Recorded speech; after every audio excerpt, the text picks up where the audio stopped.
As a child, I couldn't stand asparagus, spinach, peas, in fact, most green vegetables. Also wine, beer, and spirits, and now I love them. How is that even possible? My nephew says it's because our taste buds are getting old, which in turn means we're getting old. Well, I'd rather have it that way if it means I can enjoy sipping a dram of whiskey from my Lush Life mug. Oh yes, that was a plug for my new Lush Life merchandise. I'm Susan Schwartz, your drinking companion, and this is Lush Life Podcast. Every week we are inspired to live life one cocktail at a time by the best in the industry. Back to the merch. Mugs, t-shirts, dresses, bags, even duvet covers, everything you need to live a lush life. All spanking new and ready for you to find on redbubble.com or alushlifemanual.com. By purchasing an item, you are helping me bring you this podcast every week. Plug over and back to our show. We were talking about things we hated as children and now adore, like a scotch and soda. Our guest today, Jason Clark, never wanted to be in the drinks industry. His parents owned a bar, and when he was up and ready to play, they were still in bed. He even had to make them coffee to rouse them in the morning.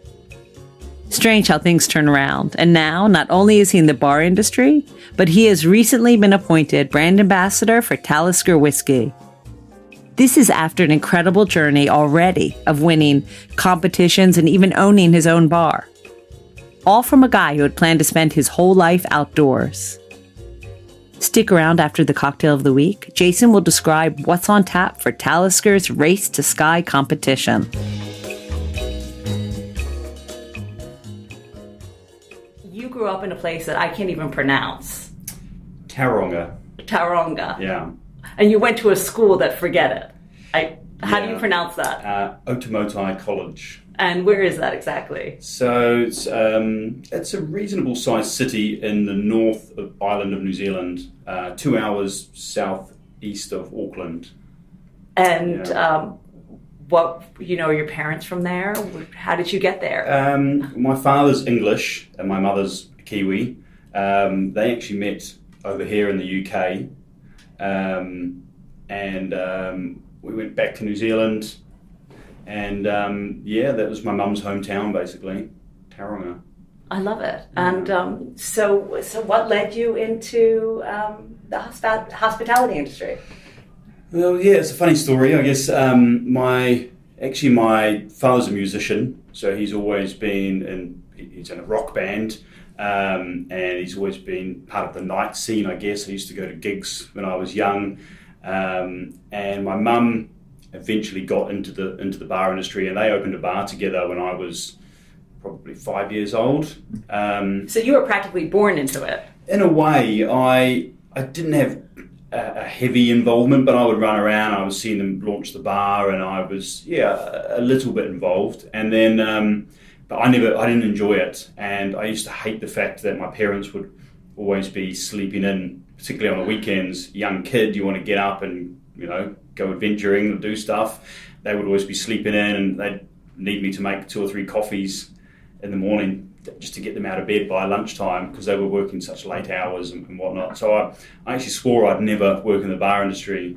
And then... famous last words. Yeah, exactly. Just one thing led to another. I finished school and wasn't particularly sure what I wanted to do. I didn't want to do an office job. I started doing some construction, and then I picked up a bar job part-time on the side. I was a glassy. I was only 17, and the drinking age was 20 in New Zealand at the time. So I was quite excited to be in the sort of the nightlife scene. Did you think, okay, this is what may have attracted my parents to this? Not really, no. I didn't. It was just a stopgap, really. I did enjoy that I was part of the nightlife as a young kid, but I felt I was moving on to other things. And at which point, by the time I was 20, I actually moved over here to the UK, just to explore, to look around, to meet family that were over here, and go travelling. I was looking for work, and I got really stuck, couldn't find much, and then I got a job with TGI Fridays. The famous TGI Fridays. TGIs. And the timing was, I was really lucky. They were incredibly short-staffed and really struggling, this particular outlet. So they were all about training. So they would bring in their top bartenders from around the country to this outlet just to extensively train bartenders. Which one was it? It was Guildford in Surrey. Yeah. So all the way down Surrey. We're not talking central London. No, in Surrey, yeah. Well, that's where my uncle and auntie were at the time. So I stayed with them. It sort of got me on my feet. I got stuck into the training. The training was amazing. For the first 3 months, I wasn't allowed to pour a drink. I was learning everything from the sensitivity of fruit, how to manage the cellar. We had to do our top 100 cocktails. You had to be able to do an exam and list off 100 cocktails. We had to know 5 things about every bottle on the back bar. It was really, really good training, and that was great.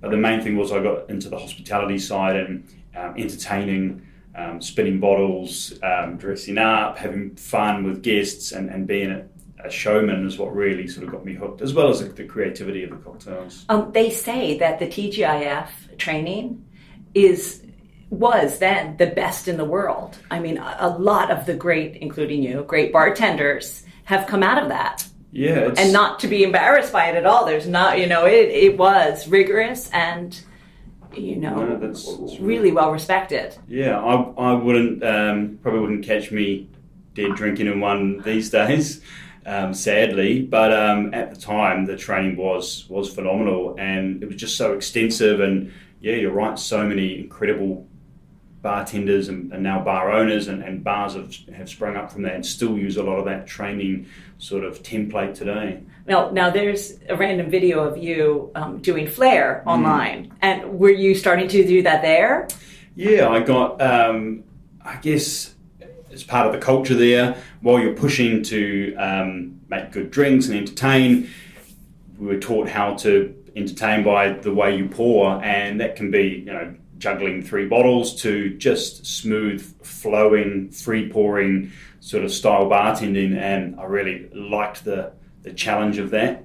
And so, it was what myself and my friends would do in our spare time. Instead of watching TV or playing video games, we were smashing bottles, basically practicing, learning how to flair. By the way, I love that you're actually making the arm movements while we talk here. But I can totally visualize it. I was just holding myself back. I sort of want to get into it even more. It just comes natural when you talk about it. Now, in your mind, were you ever thinking, "Ooh, Cocktail, the movie"? Because a lot of people I've interviewed are like, "Oh, well, I saw Cocktail. I had to be a bartender." Not really. I think Cocktail came up some stage, and I've definitely watched it all the way through a few times, but it was never the main motivation. No. But he was cool. He was Tom was actually trained to do the move by a TGI bartender originally. Oh, see, and some of the scenes are set in the TGIs. Oh. Yeah. So were you hooked then? After the 3 months? I think so, yeah. I think that was sort of the point. I went away travelling at one point, came back, and bar work was what came up, and I found that I got a lot of respect coming from TGIs, and I had a really good platform or foundation which to build my skills, and yeah, from there on I was pretty well hooked in the industry. So after the 3 months there, how long did you stay? I think I only did TGIs for 8 months in total. Before I went, I was young and I was here to travel and explore. So me and my mates went off to Amsterdam and Ibiza and touring around as you do. And then I came back to the UK and got into more bar work from there. Did you have any direction yet of where you thought this career could lead you, or it's just you were young and all fun? No, I was just enjoying it, I think. So after 2 years in the UK, I was sort of ready to go home. I went back to New Zealand, and I went to study actually outdoor recreation. Sounds a lot of fun, and it is. But it was basically learning how to be a guide for rock climbing, mountaineering, bush navigation, kayaking. And so I went and studied that for a couple of years. But while I was doing that, I was working part-time in a bar and at a really cool place in New Zealand, and it just accelerated all my passion and the outdoors sort of became more of a hobby, and I started to focus on the bar trade and wanted to own my own bar and work towards that. Had you done any of the outdoor stuff here in the UK? Not in the UK, but growing up as a kid in New Zealand, you do a lot of that stuff. So yeah, I'm sure you must have really wanted, the UK, London. It's not an outdoorsy city. When you think of New Zealand, or when I think of New Zealand, it's pure outdoors. I can see how that could be super attractive, but it doesn't really go well with a nighttime job that has you drinking or making drinks till 4 o'clock in the morning. No, I mean, when did you decide what choice to make, and was it tough? Yeah, it was really tough, and you're right. The nightlife started to impede on the ability to do all those outdoor activities, and so at least to do them well. Yeah, exactly. And but I mean, at the time I was still very young and really energetic, and I pushed myself, and I had others around me in a similar situation. So we just really dug deep and got stuck into it. Actually, one of the guides on my course died during the year, and he was the sort of leader of the course, and so the course sort of fell apart, and I didn't get to finish my qualification. So that's when I just started working full-time in the bar and really focused on that, and the outdoors became a side thing. When did you, or, were you always thinking when you made that choice, all right, this is a career, this is going to be more than bartending, I can learn this skill that can take me further? I mean, I think it was while I was there working that job, particularly the bar. I was in a really cool cocktail bar that sort of turned into a nightclub. It was, and the owner was fairly young. He was about 38, 40, and I just thought, this guy's living the dream. He's got this wicked bar in this incredible place. He's not having to do much work particularly, but he's got an incredible lifestyle. And I thought, well, there's no reason I shouldn't or couldn't work towards that. So that's what got me hooked on it. So I went on a mission. Right, I'm going to go away. I'm going to earn more money, save money, build a business plan, and come back and open my own bar. Mm-hmm. How long did that take you? That took me. That was 7. So that took 3 years. Yeah, about 3 years, 2.5, 3 years, and I didn't save anywhere near as much as I should have, but I really worked on a business plan, and I started to study how do you make a business plan, what do you need, and I just started over time built this document that was a real structure. During that time, I went and lived and worked in Australia. I was back over in the UK again, and then came back to New Zealand and started looking for a site. And I wanted it to in a small town called Wanaka, which is in the mountains of New Zealand. They call it sort of Aspen of New Zealand. And there was just no location that was suitable. And I went over to the next town, which is a little bit bigger, Queenstown, beautiful ski resort town, and managed to find an old bar that was about to close down. It was about to crumble, and I managed to swoop in, and I just sort of found an investor, and we got the bar for a steal. We put a little bit of money into it, and away we went. Did you know what kind of bar it was going to be?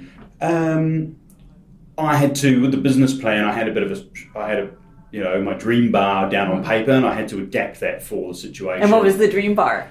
Dream bar was very much sort of speakeasy, cocktail speakeasy, and it was a tough market at the time I came in. There was a real price war, and I had to be sort of adapted into more of a party bar. We started with the cocktails early, but it would sort of transform into more of a late night party bar. Because when you said ski resort, obviously I'm thinking, hot chocolate with creme de menthe or beer, and that is a party kind of bar. The après ski thing. This was a sort of a downstairs underground bunker type space, and the crowd that was sort of particularly drinking at the time there was a young market, a young party crowd. So I actually turned it into a tiki bar.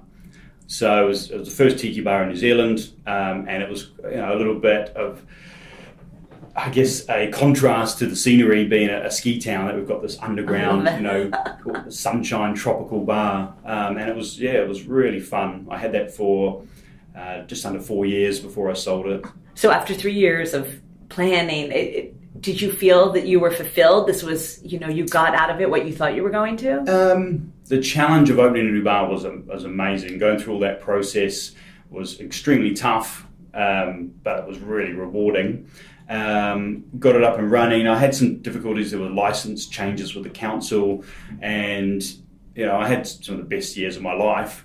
I didn't make my millions from it, and I definitely made a lot of mistakes and learned a lot from it. So I don't think I achieved the fulfillment I had hoped to. That's for sure. I didn't get in a position like my old boss where I could. That was going to be my next question. I was working 80 plus hours a week. Being the face of a small venue, I had to be there, and so we managed to sell it and just above break even, and I was ready for a change then. So. I assume at the same time you were honing your skills in bartending. Had you yet entered any competitions? Not really. I'd entered a flair competition, couple of flair competitions, one of which was the video that you saw. That was in Australia, actually, and then I entered a couple of. I started to enter a couple of competitions, but it was hard to really commit yourself when you're running a bar and managing a bar. I was so head down in the business, it was hard to really commit, but I did a few little things. Well, actually, I entered the 42 Below Cocktail World Cup, which is an incredible competition. It's almost the pioneer of competitions today, like World Class and Bacardi Legacy. And it was held in Queenstown, and they bring bartenders from all around the world in teams, and you compete as a team with challenges like shaking a cocktail while you're bungee jumping, making a Cosmo while you're on a jet boat going down a river. Well, your outdoor training must have helped with that. Exactly. So that was a really exciting time, and I was involved in that, but never didn't have huge success until I sold the bar and moved on, and I took a role as just a beverage manager in a bar in Wellington in New Zealand, and that's where I really focused back on the drinks rather than having to manage the business, and that's where I really then started to have success with competitions. Mm-hmm. And did you start to, I don't know if you had done this before, see that the world was changing with cocktails, and this was kind of the next step to enter more competitions and really refine those? Yeah, I think those 42 Below was almost one of the catalysts for that. They were bringing these bartenders from around the world, and these teams, they were giving them media exposure. A good example was the organizer Jacob Bryars. He had stumbled across Ueno-san. So he's a famous Japanese bartender, famous for carving the ice diamond. He'd stumbled across him in Tokyo, brought him out to New Zealand and put him on show to all some of the top bartenders that were sort of travelled from around the world, and that showcased Japanese bartending, and it was this sort of time that it was all booming. So I was quite happy just to put my head down and focus on the craft of making great cocktails and the entertainment hospitality side without having to pay the wages and do the tax and all the technical admin that I was doing previously. It must have been kind of a relief.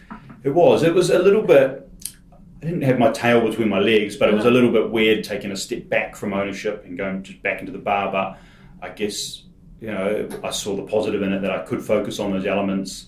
I entered a number of competitions and started to win, all placed in the top 3 in New Zealand sort of every time, and I started to then get international travel, which was amazing. And back to the travel that you loved to do when you were young. Yeah. Mm. So when did you think about entering or coming across the Diageo World Class? That came a bit later. So I'd won an IBA competition, and I went to Poland and I placed 3rd in the world. I won a gold medal for my category, placed 3rd in the world in IBA, which is what was the category? Classic cocktails. And so I was in the classic section, but I was in the after dinner category, so I had to do a digestif, and that was an amazing experience. IBA is not my preferred style. It is very old school, and bit tacky in a way, I guess. But it was an amazing experience. And then I came back and I won bowls around the world for Australasia. Went to Amsterdam, which was a life-changing experience. The friendships I made and the travel and that experience was amazing. I won Appleton Estate. I went to Jamaica, which was amazing, from New Zealand. So you're like winning everything now. Yeah. It's just there's one after the other. Yeah. I mean, was your eye on, the next one could be the Diageo World Class? Yeah. I mean, were you still at that same bar while you were winning all those, or were you doing something else? I was still at the same bar, and then my wife and I looked to move. She had a career opportunity in Auckland, so we moved, and I couldn't find the right bar I wanted to be in. So I actually took a role as an ambassador for a syrup company, a New Zealand syrup company, using natural sort of purees and all real fruit, and that was a good experience. I learned about I guess the brand side and being a brand ambassador, designing drinks for them and whatnot, but my heart wasn't 100% in it because it was I'd rather be working for a spirit brand than syrups, I guess. But I did a lot of travel with that. They took me to Korea, Singapore, and I just developed more skills in presenting and designing drinks for them. And then I came back, and World Class had just launched in New Zealand for the first time, and I was quite lucky because I had just found a new bar project. So I jumped on the new bar project and entered World Class, and managed to win that. So I was the first to represent New Zealand. This was in 2013. And I didn't really actually know much about World Class other than Tim Phillips from Australia had won the year before. So I didn't really know what I was in for. And won the title. The trip that year was to the Mediterranean. So it was held on a cruise ship. You flew into Nice, and the cruise ship then went Nice, Monaco, Saint-Tropez, Ibiza, Barcelona. So amazing journey. And while you're on that, how many people were on the boat with you? There was 46 bartenders representing their countries. There were another 200 people on the boat, film crews and whatnot. A pretty small group, really. Yeah. About 250. Yeah. It was, It's amazing no one fell off the boat. No one fell off, but there were certainly some wild stories from it. A lot of people say that was the best. It was a very concentrated space. Yeah, yeah, exactly. And you can't run away from anyone else. No, but I sort of missed out on a lot of the fun of that. I was so focused on the competition, and it's not a regret, but I guess it's what helped me do so well there. I just really shut everything off and just focused on the drinks and tried to be really professional. So I missed all the parties and the wild side, but I got the result in the end. So, I finished fourth overall. Coming from New Zealand, first time, I was sort of hoping top 20 if I was lucky. So to place fourth was amazing. I won a challenge. I was top 3 in multiple challenges. I was with Jeff Bell, who's probably the favourite. Gareth Evans from the UK. There was some incredible bartenders that year, so I was lucky, but I guess it paid off. No, you weren't lucky. It was talent. Yeah. So after that, I mean, you're on such a high. Where do you go from there? Do you go back to New Zealand or? Yeah, well, I was buzzing. It was a bit of a shame. I was so head down focused on the competition. I didn't get any spotlight from the camera. I sort of avoided interviews and things, so I didn't. There was a TV show came out, and I didn't really get any publicity from that, sadly. But it worked out with the result. So I went back to New Zealand. Actually, the bar that I was looking to open with these guys, they flew me home via New York so that I could go and do some research. I did about 10 days there exploring New York, getting concepts and ideas to come back to launch this new bar. So I came back, put my energy into that. We launched this bar called Bedford Soda and Liquor. Which is a New York theme, right? It is, yeah. It's themed off Bedford Avenue in Williamsburg. And it's a very, call it a neighborhood, New York neighborhood bar. And It's really cool space. It's still absolutely humming today. We kicked off with a bang, and it's been a huge success. And I was loving it, having a blast. I built a really strong team. The drinks menu was, I guess, quite innovative for the time. We had lots of cool, crazy stuff, but we also really stripped back and made a lot of simple things that were a little bit cheaper and really approachable for everyday consumers. They would walk in, buy this cheap drink and be really wowed by it, so they would then start to explore and get into the deeper, quirkier, fun things in the menu. So that was, I thought that was me. I'd be there for a decade or more, but ended up only being about 18 months before the next opportunity. So you still didn't get to the point where you could, like your old boss, where he was relaxed. Yeah. No, I didn't get there. Not yet. But I was, I loved every minute of being there, and I really enjoyed. I just went back recently, and did a bit of a tour, and it's a great little culture and a great hub that. Because 18 months is a short time, especially if you've put everything into it. Yeah, just flew by, and I was, as I say, just the next opportunity was too good to turn down. So. And which was that? So that was, actually, after World Class, the next year. 2014, I was asked to compete again by the New Zealand Diageo team, and I didn't want to. I'd already hit that height, and I was focused on the bar. And they sort of pushed me, and said, all right, I'll do it. So I entered and managed to win again, which was amazing. But I put it all on the line, so it was great to win. You're probably like the Serena Williams, where they're like, "Oh God, it's him again." Oh, I don't know. I wouldn't go that far, but it was a lot harder, and I only narrowly won. Whereas the year before, I think I'd taken it quite comfortably, and travelled over to the UK, competed, and because I placed 4th the year before, there was really high expectation that I could win it. Both with myself and the media and Diageo and whatnot. So the film crews were keen to get involved, and they were interviewing me all the time, and they really wanted to sort of follow my story. And maybe that's where I tripped up, because that first year I was so focused on the drinks, I didn't have that distraction. But anyway, I screwed up a couple of rounds. I went over time, tried to do too much. Just a few silly mistakes, and I got knocked out. I didn't even make the top 16, and I was very upset. And I was actually here in London, and they knocked us out of the competition. The next 16 were carrying on, and I was in the Shard in Obelix, crying in the gin and tonic, drowning your sorrows. Yeah, and this guy came and tapped me on the shoulder and said, "Oh, you're that New Zealand guy. I love your technique. I love your work. I have my money on you to win. Have you ever thought about living in Dubai?" Oh. And said no. And we got talking and drinking, as you do, and we talked about all this opportunity. They had a role there as a luxury brand ambassador in Dubai, working for Diageo along with a bunch of other brands, and got all excited. But then the night finished. I didn't see him again for the rest of the trip.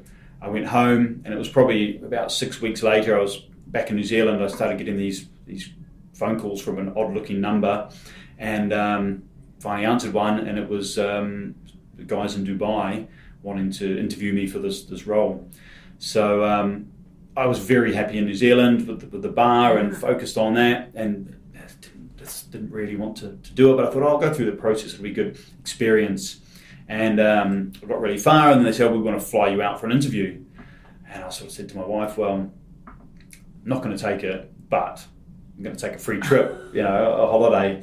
And it was weird timing. She was actually out in Abu Dhabi DJing at the time. Abu Dhabi's an hour away from Dubai. She was doing a DJ job, so I flew out there, did the interview, and then stayed on for 5 days. Hung out with her and another friend, and went to the beach and had a real blast, and we decided, screw it, let's do it. It's a once in a lifetime opportunity potentially. Haven't got a mortgage or kids. I'd never thought of living in the Middle East, but I went home, handed my notice in, and a month later was in Dubai. And how long were you there? Did nearly 4 years in Dubai, 3.5. It was quite awkward timing because I'd previously proposed and was due to be married in 6 months' time. So we moved out to Dubai, got settled, and then I had to go back to New Zealand and do all the wedding, which was amazing. And then came back to Dubai. You like to have a lot of things on your plate at once. Yeah, I guess so. Well, I guess working for the syrup company, you kind of had a handle on being a brand ambassador. Yes. So it wasn't such a a sharp difference from what you were doing before. Yeah, I was used to managing and managing my time and doing presentations and talking cocktails. So yeah, it all sort of, I don't know, it seemed to lead to that, and that was an amazing experience. The Dubai market was and is humming. The drink scene is really exciting out there. There's a lot of money, so people are interested in buying, expensive and delicious things. So I really got absorbed into it. Really enjoyed it. Part of that was I was working on the luxury portfolio. We had a huge portfolio: Diageo, William Grant's, Beam Suntory, Remy Cointreau, Cuervo. But part of that was managing world class. So I was under a guy for the first year, the guy that tapped me on the shoulder, and he sort of taught me everything he knew, and then he moved on and I took over the program for the next 3 years, and that was an amazing experience running world class, just because you're linking in with all these passionate bartenders, whether they've got the opportunity to win or the ability to win or not.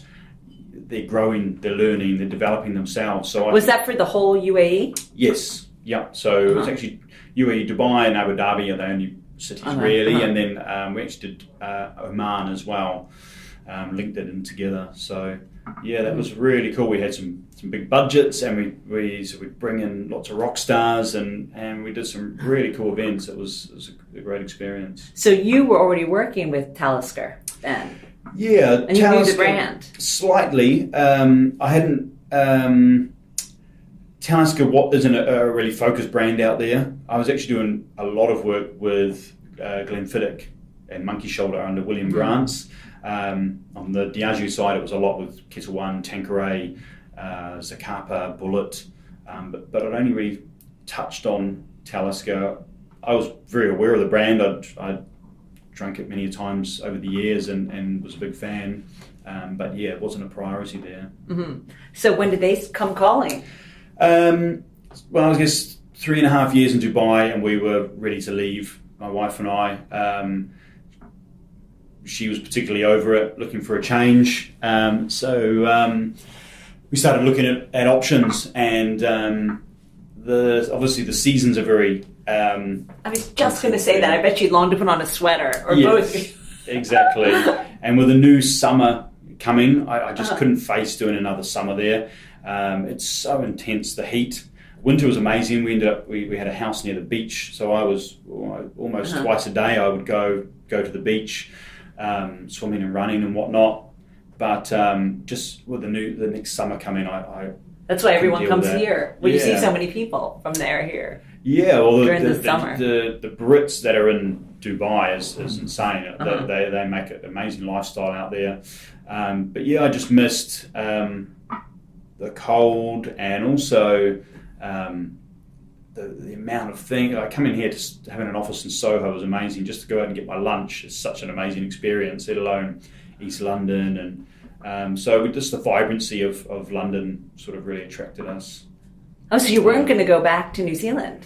Well, my wife wanted to pursue her career, and the best place for her to do that is here. So, and for me, I felt, I could definitely find something strong and do well here. And it's also, London's such an attraction career-wise for me. It's the biggest challenge, really. It's London or New York. Actually, I had an amazing offer in New York, and couldn't take it in the end because we couldn't get the right visa situation going. So London was it. We put our focus on here. I put word out that I was looking for something, and got a phone call from someone at Diageo. And so what were your first thoughts when you thought, oh, okay, only whiskey, only one brand, well, as opposed to tons of brands that you were dealing with before? Yeah, well, that was pros and cons with that. I loved working with a massive portfolio because I could be chopping and changing. 1 minute I'm doing cognac tasting with Remy XO, and the next I'm doing Hendrix or Tanqueray, so that was really exciting. But it was really hard to just focus and get your teeth stuck into something. So the opportunity to work on one brand was actually really exciting, that I can try and make a big difference and put my focus on that. And have you been up there? I've been lucky enough to visit 3 times now. Uh-huh. It's incredible. And so you also now you oversee their competition, right? Yep. So so you're back to brand ambassadoring. I think that's a verb. And also, from doing a whole Diageo competition to do a smaller one. Yeah, that was one of the attractions as well. So I was a bit nervous coming onto one brand, but Talisker was really exciting because it's such an established brand, but in a subtle way. I mean, you'll probably find it in 9 out of 10 bars anywhere in the world. But generally as, a sipping, dramming whiskey that you would have neat, or a dash of water, maybe an ice cube. And the opportunity for me was to educate and inspire people that there's so much more that can be done with it. It's got such an interesting flavour palette that you can mix it in so many different ways. And Race to Sky, which is the competition, is a great platform for educating bartenders who are then sharing that with consumers, that you can get really creative and appreciate whiskey in so many different ways than just the traditional ways. Why don't you tell me what you think, if someone drinks it neat, that they should experience? Cool. So Talisker is a medium peated Scotch. So often when we think of Scotland, we often think of Speyside, Highlands, Islay. Talisker's a little bit unique. It's from the islands, so the Isle of Skye. And I really feel it's the bridge between Speyside and Islay. So Islay is your big, heavily peated, smoky bonfire whiskies like Kalila, Lagavulin, and then Speyside is more your fruit-driven whiskies, and the rich grain is really coming through. Talisker is medium peated, so it sits in the middle. So there's a layer of smoke amongst other flavours rather than a bonfire or no smoke. Talisker, the distillery is set right on the edge of a loch, so right by the sea, and Skye is a very rugged and remote location, and it gets battered by the elements, so the wind, the rain, and that character really comes through in Talisker, and that's something that people tend to really appreciate with the brand. Is you almost get a sense of place, a sense of the elements, the terroir of the Isle of Skye when you drink Talisker. So on first sip, you're going to get a little bit of sweetness, and that then goes into this chili pepper, this spice, this little bit of heat, and then that drops off, and you start to get a little bit more nautical, sort of maritime flavours. It's almost like a subtle, salty seaweed, sort of sea on the rocks type character, and that then goes into this sweet smoke, this rolling smoke. It's not delicate, but it's not extreme. It just gives you this complex sort of layer in between those other flavours of smoke. You've got a little bit of fruit, a little bit of honey, a little bit of toffee, sort of depending on the variant. We've got quite a broad range, so each of them has this sort of same core DNA of Talisker 10, but then they all have their own little personalities that run off that. So the Talisker Storm, for example, is a little bit more rich, round toffee notes to it. Talisker Skye is nice and light and bright, quite crisp. Then you've got the Distiller's Edition, which is finished in sherry casks, so you get this lovely sort of sherried Christmas cake sort of fruited element to it. There's a real selection, but they're all based on that nautical character with a little bit of chili spice and that layer of smoke. So that, delicious to drink on its own. with a touch of water, can really open it up. It can soften that chili and almost open up that salty maritime character. But also amazing in cocktails. So one of my favourites is a simple whiskey sour using Talisker and honey instead of sugar, lemon juice, egg white, if you prefer that texture, and a little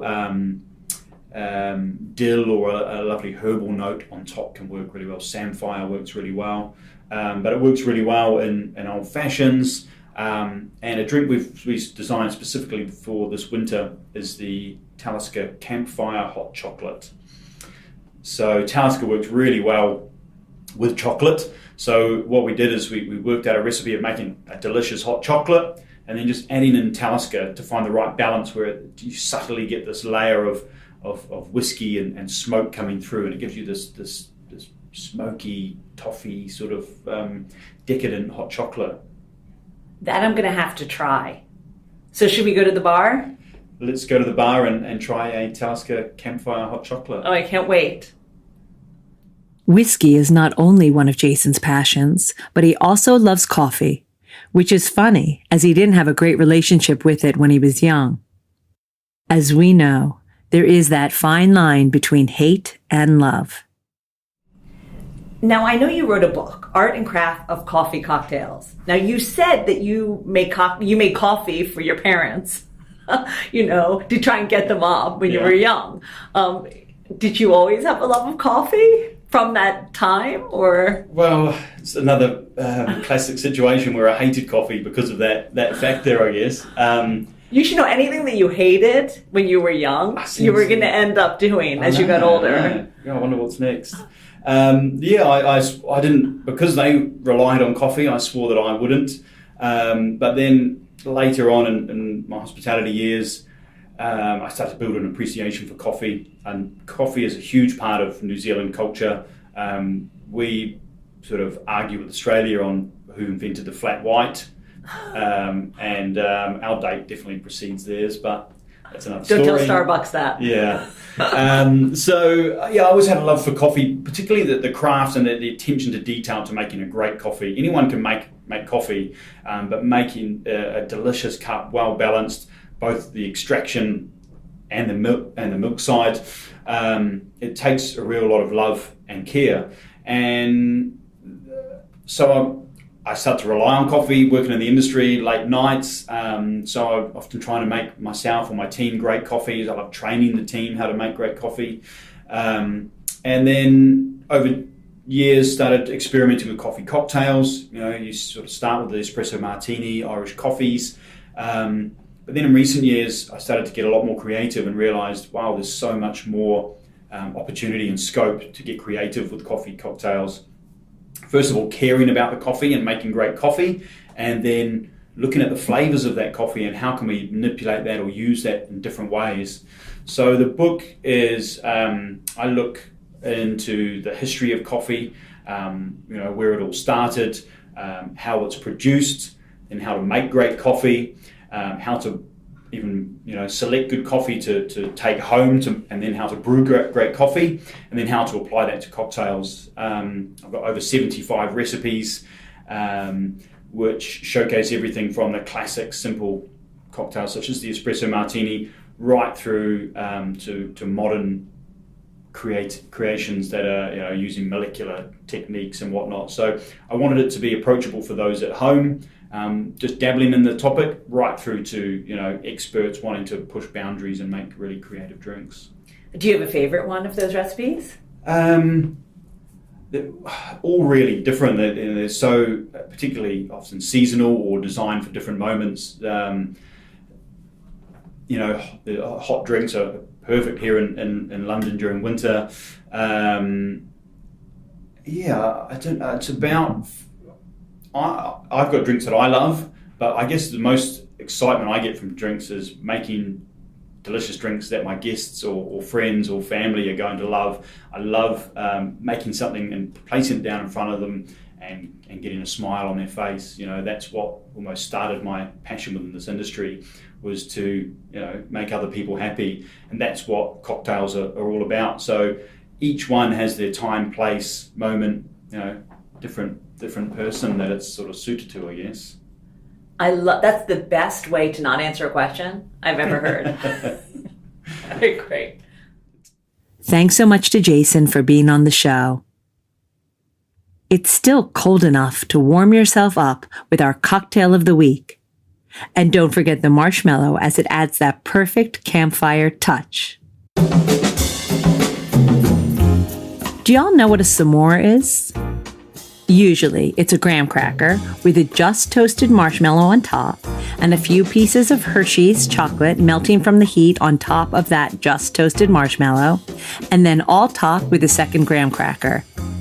You Brits can substitute a digestive for graham cracker and Galaxy for Hershey's. I find Cadbury is slightly too oily for me, but it's up to you to find the perfect recipe. If you can't be bothered to do all that, or you want it a bit stronger and in liquid form, then our cocktail of the week is perfect for you. It's the Talisker Campfire Hot Chocolate. It is so yummy. You'll need 50 mLs of Talisker 10-year-old or Storm, 50 mLs of hot water, 60 grams of dark chocolate, 150 ml of milk, it can be dairy or oat milk, 1 tablespoon of dark chocolate powder, 10 mLs of golden syrup, and a large marshmallow and some cinnamon or allspice. It's easiest in a milk steaming jug, but if you don't have one, do it all in a pot. Add the chocolate, hot water, and stir it. Then add the other ingredients and steam to heat it or just heat it up over a slow flame. Add in the milk and either froth or just stir.